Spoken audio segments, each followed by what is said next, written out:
안녕하세요. 미국 주식 훌륭하다 미기대입니다. 우선 간단하게 하나 말씀드리고 시작하겠습니다.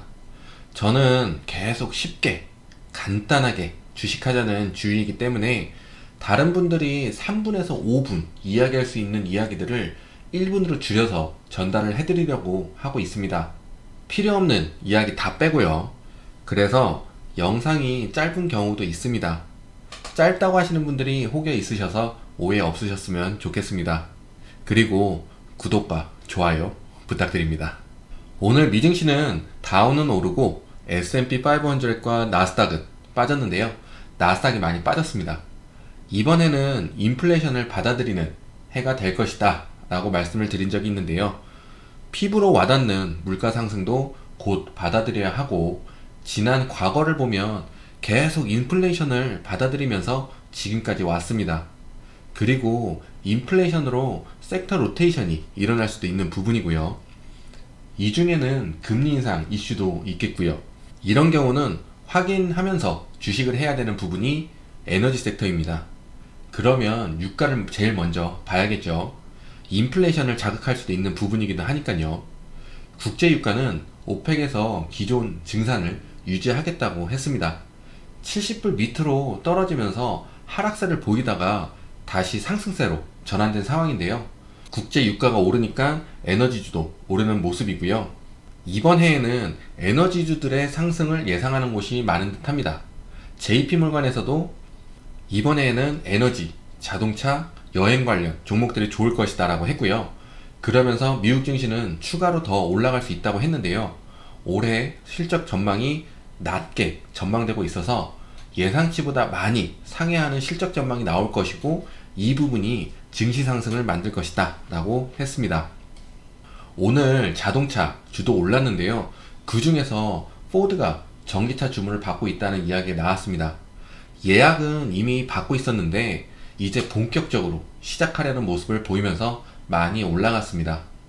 포드는 12불, 13불 부근이 지지선이었고 굉장히 좋은 자리였습니다. 그 후에 상승을 해주고 있는 모습인데요. 만약 기회가 온다면 17불, 16불 부근이 멘탈 자리면서 좋은 매물대가 되겠고요. 조금 하락시 매수하시려는 분들은 20불에서 19불 부근에서 매수하시면 좋은 자리가 되겠습니다. 포드는 움직임이 적은 성격이라서 매수 자리가 타이트합니다. 포드는 추가 상승이 예상이 되는 바입니다. 저는 주가 흐름이라는 게 있다고 말씀을 드리는데요. 어디까지 올라가주고 하락시에 받치는 곳이 어디쯤이고, 그 받치는 구간을 지키면 상승을 보일 것이고, 하락시에는 상승이 저조할 거다 라는 말을 하는데요. 이건 차트로 볼 수 있는 지지선이 아닙니다. 찍는 것도 아니고요. 주식 오래 하신 분들은 아시는 부분인데요. 제가 과거 영상에 AMD 매수자리, 매도자리 말씀드리면서 120불 매도, 100불에 다시 매수할 거라 말씀드린 적이 있는데요. 지금은 더 상승해 주었고요. 그런 식으로 주가의 흐름이라는 게 있어서 포드가 좋은 주가의 흐름을 하기 위해서는 우선 15불 부근 밑으로 진입 시에는 주가의 흐름이 깨져서 횡보가 나올 수 있는데, 19불 부근을 정확하게 지지선을 만들어 준다면 향후 30불을 넘어주는 모습도 볼 수 있을 듯 합니다. 포드도 한번 주시해 보시면 좋을 듯 합니다. 코로나 뉴스는 끊이지 않고 나오고 있습니다. 프랑스에서 코로나19 바이러스 변이가 발견됐다고 나왔는데요. 아직 동료 전문가 평가를 받지 않은 상태라서 더 지켜봐야 할 부분인 듯 보이고요. WHO에서는 오미크론 증세가 이전 변종보다 가볍다고 했습니다. 그리고 파우치 박사도 오미크론은 백신 접종하면 증상이 없거나 미미한 수준으로 지나간다고 하면서 입원과 사망자 추이에 집중해야 한다고 했습니다.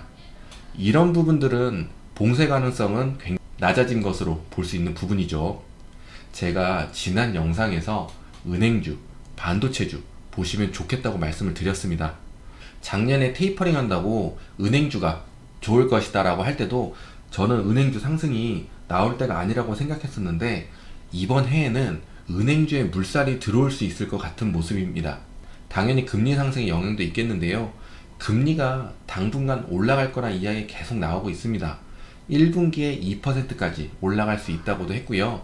오미크론 확산으로도 금리 인상을 안 하는 일은 없을 것이다 라는 부분도 있었기에 당분간은 상승세가 이루어질 듯 보입니다.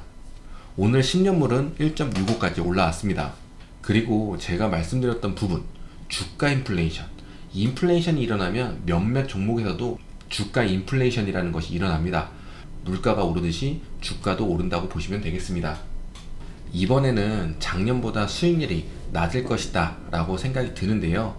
우선 금리가 오르는 것이 확실시로 빅테크, 우량주, 그러니까 성장주의 상승이 저조할 수 있는 부분도 있지만 이번 해에 주가 상승이 가능한 종목 중 하나가 은행주인데요.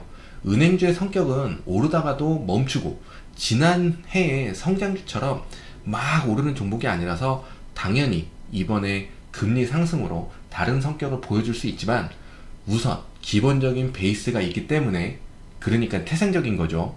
이번 해에는 상승이 크지 못한 성격을 가진 종목들이 상승을 하면서 증시를 받치는 해가 될 것이기 때문에 수익률이 저조할 수 있다고 할 수 있겠습니다. 그래서 이번에는 정말 신중하게 해야 그나마 괜찮은 수익률을 얻을 수 있겠다는 생각이 듭니다. 지난해 미줄 구독자분들의 평균 수익률은 50%에서 100%도 계셨는데 이번에는 미니멈 15% 잡고 20%만 해도 좋은 수익률이겠다고 생각하는 부분입니다. 그리고 주식을 하시려면 증시를 읽을 줄 알아야 한다고 말씀드렸던 부분으로는 S&P는 나스닥을 기다리고 있다라고 말씀을 드렸었습니다. S&P는 이미 최고점을 올라가서 있는데 나스닥이 증시를 밀어 올려야 한다, S&P를 밀어 올려야 한다 했던 부분입니다. 이 부분은 금리 인상으로 인해 성장주가 저조할 수 있는데 금리 인상은 경기가 좋은 것으로 인식, 호재다 하는 이유로 나스닥을 올려준다면 다른 증시 흐름이 들어올 수 있는 상황이었습니다. 하지만 역시 나스닥이 힘을 쓰지 못하니 증시가 휘청하는 모습입니다. 그리고 이럴 때는 빅스나 VXX를 보시면 되는데요. 어느 하나 보시면 됩니다. 저는 VXX가 더 보기 편하고 주식하는데 이용할 수 있게 성격 파악을 해놓은 상태라서 VXX를 봅니다. VXX는 나스닥이 고점을 갔을 시 매수하려고 해서 매수된 상태는 아니고요. 우선 보면 오늘 하락에 많이 올라와 주지 못한 상황입니다. 하지만 봐야 하는 게 횡보가 길어지는지 19불 52로 올라와서 하락하지 않고 맴도는지를 보시면 되겠습니다. 올라서서 하락하지 않을 시는 상승이 출현할 수 있습니다. 이번 해의 미션은 성장주 죽기입니다. 하지만 많이 말고 포트폴리오를 구성한다는 마음으로요. 그리고 이번에 성장주가 큰 성과를 줄 거라 기대가 없기 때문에 앞으로 3년 이상 본다. 3년 후를 위한 포트폴리오예요. 작년에 잡주, 중성주 때문에 힘들었는데 그냥 성장주로 힘든 게 낫다 라는 마음으로 매수에 임하시면 좋을 듯 합니다. 그리고 오늘 하락이 좀 있었는데요. 다시 말씀드리면 증시는 괜찮다. 아직 걱정 안 하셔도 될 듯 합니다. 한국은 춥다고 하는데 미국 동부는 아직 많이 춥지는 않습니다. 날씨가 좋아서 기분은 좋은데 지구온난화가 심각해지는 듯해서 걱정이 되는데요. 하여튼 미주일 여러분 모두 건강 조심하시고요. 모두 부자 되세요. 고맙습니다.